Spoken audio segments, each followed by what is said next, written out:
مکمل حفاظت اسے مہیا کرے. حفاظت کا ایک مفہوم تو واضح ہے, مکمل حفاظت. اس کا ایک دوسرا مفہوم ہے جس کی وضاحت کی ضرورت ہے, وہ یہ ہے کہ جی گھر کے چار دیواری کے اندر بھی اور گھر کی چار دیواری کے باہر, اگر گھر کی چار دیواری کے باہر خواتین کو کوئی کام ہے, ہاں ان کا ایک جائز ایک عذر ہے, انہیں گھر سے باہر نکلنا ہی نکلنا ہے, تو مرد کی یہ ذمہ داری ہے, بالخصوص شوہر کی ذمہ داری ہے کہ وہ اپنی بیوی کو جہاں اس نے جانا ہے وہاں اس کو لے کے جائے, اور جو اس کی ضروریات ہیں ان ضروریات کو اس کے ساتھ جا کر پورا کرے.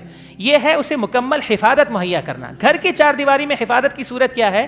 گھر کی چار دیواری میں حفاظت کی صورت یہ ہے کہ اس سے اپنی حیثیت کے مطابق ایک ایسا یعنی ظاہری اعتبار سے ایک ایسا گھر اسے مہیا کرے جہاں اس کی عزت اور اس کا وقار محفوظ ہو. نمبر ایک. نمبر دو کیا ہے؟ نمبر دو یہ ہے کہ ایک تو اس کی ظاہری صورت ہے, ایک ہے اس کی معنوی صورت. معنوی صورت یہ ہے کہ جی آپ نے گھر تو دیا ہوا ہے, لیکن اس گھر کے اندر اس پر آپ نے بے جا پابندیاں عائد کی ہوئی, صحیح ہے, روک ٹوک بہت زیادہ ہے. ہاں اگر اس کا تعلق شرعی پابندیوں کے ساتھ نہیں ہے تو یہ مناسب نہیں ہے, یہ مناسب نہیں ہے. یہ اس کو جو آپ نے ایک حفاظت جو مہیا کرنی تھی, یہ اس کے ایک خلاف ہے. پھر اس کی ایک تیسری صورت ہے, وہ تیسری صورت ہے کہ جی عورت جو ہے اس کو حفاظت اس طرح مہیا کریں کہ جی اگر آپ جوائنٹ فیملی سسٹم میں رہتے ہیں تو پھر وہ وہاں رہتے ہوئے اپنے آپ کو قید میں تصور نہ کرے کہ میں یہاں پر قید ہوں. ٹھیک ہے, اب اپنا کیا کہتے ہیں کہ جو جوائنٹ فیملی سسٹم ہے, دیور بھی موجود ہے, جیٹ بھی موجود ہیں, بھاوجے بھی ہیں, بچے بھی ہیں, نندے بھی ہیں, اور پھر عورت کی جو ایک پرائیویسی ہوتی ہے اس کو اس کی پرائیویسی دیں. ہاں یہ مرد کی ذمہ داری ہے. اور بس اوقات مرد اگر اس تعلق سے جو ہے وہ بات کرتے ہیں, ہاں تو پھر فوراً جو ہے وہ ان کو کیا کہا جاتا ہے, ان کو یہ کہا جاتا ہے کہ جی زن مرید ہو گیا. پھر بہنیں بھی تانے دیتی ہیں, مائیں بھی تانے دیتی ہیں. یہ دونوں طرف سے یہ مناسب نہیں ہے.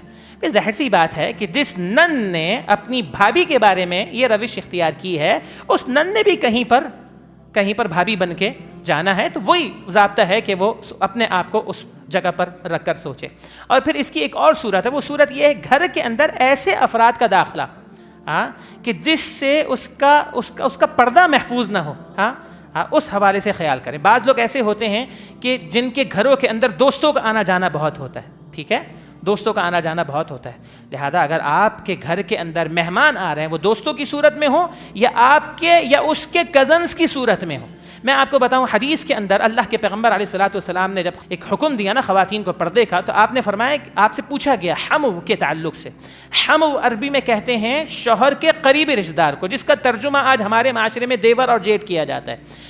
اس سے مراد صرف دیور اور جیٹ نہیں ہے, بلکہ اس سے مراد شوہر کے سارے قریبی رشتہ دار ہیں. وہ ہمارے گھروں کے اندر کچھ گھر ایسے ہیں جن گھروں کے اندر مرد یہ سمجھتا ہے کہ جی اس کے گھر میں آر جار, ہر کسی کی آر جار پہ کسی کا کوئی روک ٹوک نہیں ہے, کوئی پابندی نہیں ہے. یہ تصور غیر شرعی ہے. ہاں لہذا عورت کو جو مکمل حفاظت اس نے مہیا کرنی تھی اس کے خلاف ہے. لہذا اس کے حفاظت مہیا کرنے کی ایک صورت ہے کہ ہمارے ہاں تو ایک جیسے گاؤں دیہات کی طرح الگ مہمان خانہ بھی نہیں ہوتا, ایک اپنا گھر کے اندر ہی ڈرائنگ روم ہوتا ہے. پردے کے معاملات ذرا بہت قریب ہوتے ہیں. بس بعض گھروں کے اندر تو مرد کی غیر موجودگی میں اس کے دوست آ رہے ہیں, اس کے کزنز آ رہے ہیں, اتنا حد تک. تو یہ سب چیزیں جو ہے یہ اس تصور کے خلاف ہیں اور اسے حفاظت مہیا کرنے کے خلاف ہیں.